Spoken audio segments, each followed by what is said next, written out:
Hello, I'm Jody Wolf, and you're watching Expoz. It is November 14, 2017. It is midnight in Birmingham, Alabama. Topic is, well, you're looking at one of the three subjects I'm going to talk about. This is the New Madrid Fault right here. What we're looking at to its left, I don't know what that is, where California and Arizona and some other places just kind of disappeared and went underwater.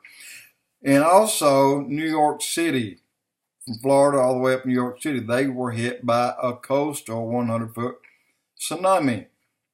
And why they're saying this happened with a New Madrid earthquake, I don't know. In order for something like that to happen, it'd have to be considerably larger than the 1812 that caused the Mississippi to run backwards for a long way and caused the Mississippi River to drop into cracks in the ground and disappear. And it was gone for months before it started to move again. And this is where mud filled in these holes, and finally the Mississippi started going again. There are cracks in the Mississippi that people don't know about now that are very, very deep. And but if we were to have an earthquake of this magnitude, I could see 10 to 30 million people, 10 million to 30 million people dying in this earthquake. That'd be major devastation. Okay, number two. Again, let's go to the tsunami that they said would hit New York City. What I see here, the highest point in New York City on Long Island is 148 feet. I can't see a 100-foot wave taking 148 feet down. I don't know what waves will do, but I don't see it. When you take a point on the coast in New York City and draw your circle in every direction around New York City, when you're on land, you have to move outward 16 miles to get above that 100 feet in most all directions. Some places 20 to 25 miles before you would hit land high enough to be out of that 100 foot, meaning that there would be devastation, tremendous amount of devastation and cost and death right there on that massive. But keep in mind that that 100 foot doesn't stop in New York. It travels on up the coast and down the coast and hits Florida. And it would wipe off, as you see, a huge part of it. It wash over Florida, just wash over it.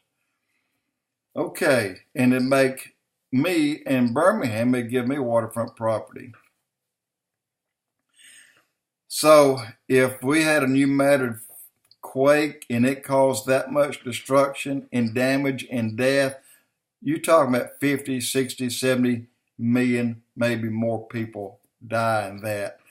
These are 1 and 2. Let's go to number 3. We're talking about the Yellowstone cauldron. There's a new update from BP Earthwatch that says the cauldron is much, much larger than anyone thought.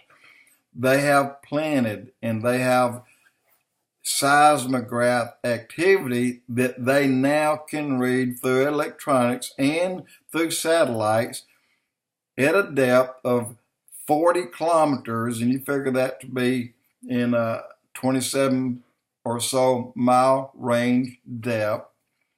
That this, now I'm looking dead at the map, I see under the state of Washington, half of it, half of Oregon, 2 clips, 2 parts of California, most of Nevada, half of Arizona, parts of New Mexico, and then take in Colorado, take in, of course, Utah, Nebraska, Wyoming, South Dakota, North Dakota, Minnesota, Idaho, and then go up into Canada. Let's go up and go up into, lost my place here on Canada, but you go up to, well, the southern edge, like 60 to 100 miles southern edge of Canada.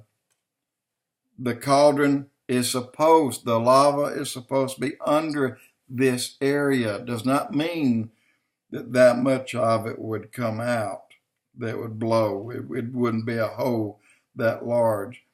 And I still hadn't found the place that I was trying to get to. Oh, yeah, Alberta, southern edge, like 60, 70 miles, and British Columbia, southern edge, a little bit more than that. And also moving further to the east in Canada, the cauldron is still lying under that. Now, this is also the destruction path of this cauldron if it were to go off in Wyoming.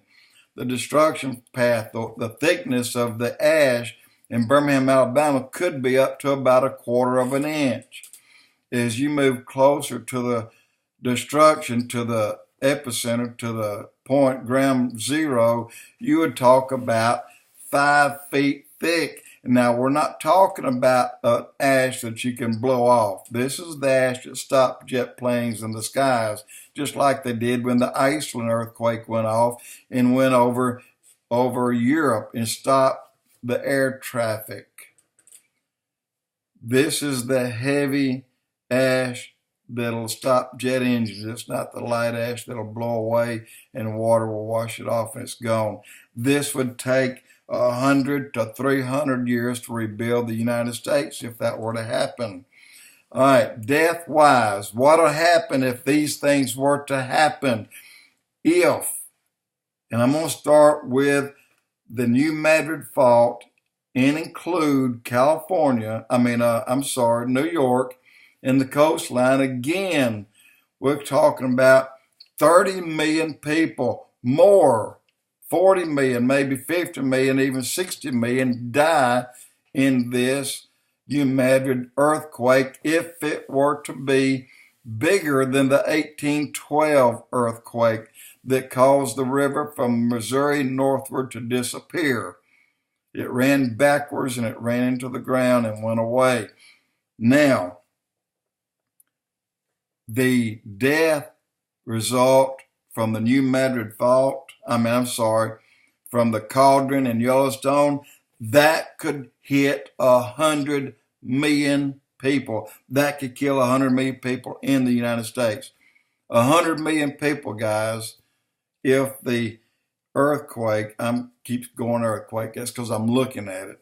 If the volcano went off in Yellowstone Park, because the flow is under the size of the country of Mexico. That's how large the cauldron is underneath. This is how big it is. It's as big as the state or the country of Mexico. And, well, that's big, guys. And it consumes all the states I mentioned to you. It's about a 500 plus mile out from the center of that Wyoming Yellowstone cauldron. You circle that and you're consuming 1/3 of this country or the size of Mexico. That's how big the lava flow is sitting there waiting to come out. Now, they're saying today, and people are talking about it, there's news out there about it, that the Mississippi River north of Missouri is drying up. That's down 7+ feet. The most it's been down that I remember is 1988 was over 10 feet. And that's when it exposed riverboats that are 150 years old.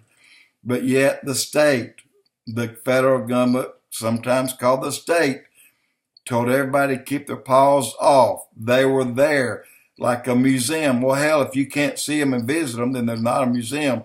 But yet people started scavenging, so they started finding people, and they said these are off limits to everyone.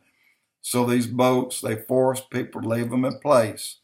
That's what 10.5 foot of water exposed. Now, one more thing, Tennessee Tombigbee River.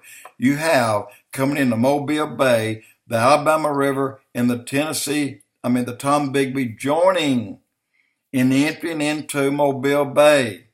If you take a ship and go up, you will hit the Tennessee-Tombigbee waterway, a man-made waterway that went right on up, and let me pull a map up of that went all the way up and joined. The waterway now is a man-made, and it hooks from the Tombigbee, and it goes into and taps the Tennessee River at the tip of Alabama and Mississippi. This is northwest Alabama and northeast Mississippi on the tip of Tennessee. And then you shave off 100 miles of the crookedness that the Mississippi River has in it by going up the Tennessee-Tombigbee. Now, the mouth of the Mobile Bay is 113 miles closer than the mouth of the Mississippi River, where ships have to enter at that point. So that would give you a 213 mile shorter route going up the Mississippi.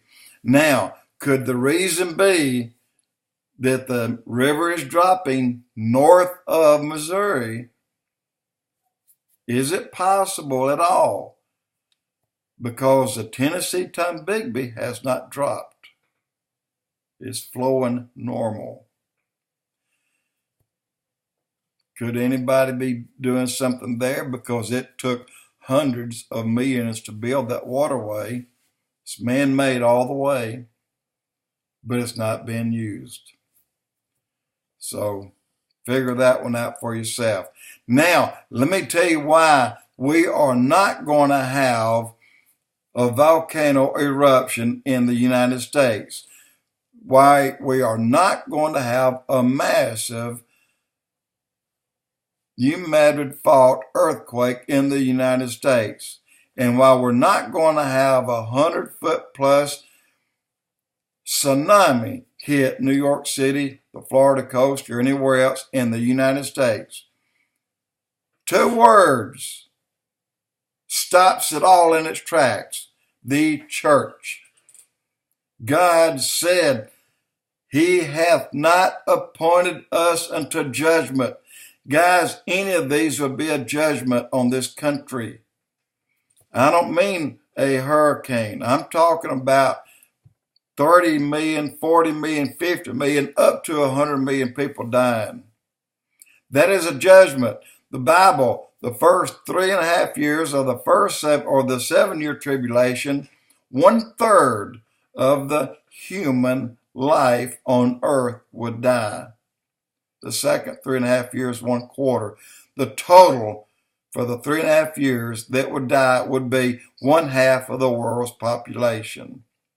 That is consistent with 1/3 in the first 3.5 years. This is when we're going to have devastation in the United States that will kill 1/3 of our population after the church has been removed.